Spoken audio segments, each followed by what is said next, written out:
Roaring Twenties marked the first time in American history when more people lived in cities and towns than in rural areas. Americans moving to cities from small villages had to adapt not only to new and challenging physical living conditions, they encountered a new, more permissive moral environment as well.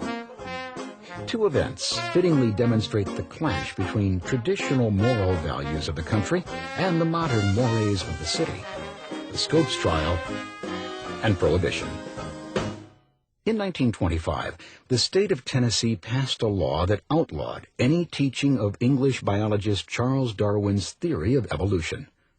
Darwin's book, The Origin of Species, challenged contemporary beliefs about creation and outraged fundamentalist Christians' literal interpretation of the Bible, believing God created the universe in 6 days.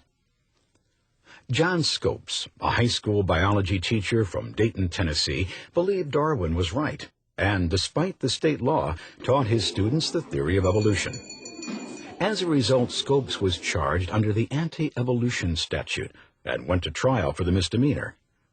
The American Civil Liberties Union, or ACLU, which had been founded during the Red Scare earlier in the decade, hired the most renowned trial lawyer of the day, Clarence Darrow, to defend Scopes. The prosecutor was equally well known: William Jennings Bryan, a 3-time candidate for president, skilled orator, and fundamentalist Christian. The press had a field day and called it the Monkey Trial, as the big city reporters repeatedly made fun of rural values. Darrow defended his stance.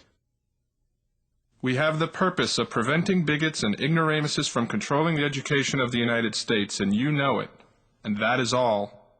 Although the judge found John Scopes guilty of violating the state's law, many felt that Clarence Darrow had actually won the case because he had managed to get William Jennings Bryan to admit on the stand that he did not actually believe the earth was created in 6 24-hour days. The Tennessee Supreme Court later overturned the verdict on a technicality, and Scopes was set free. But the debate over teaching the theory of evolution in schools still continues. Americans with conservative, traditional values succeeded in convincing Congress to prohibit the sale and use of alcohol. But prohibition, the noble experiment as Herbert Hoover dubbed it, simply didn't work. On January 16, 1920, the 18th Amendment to the Constitution was passed, outlawing the manufacture, sale, or transportation of alcoholic beverages. The amendment was supported mainly by rural Americans from the South and Southwest, who believed drinking to be a sin. Urban city dwellers generally saw drinking as a natural part of life, and the use of alcohol as an individual's decision.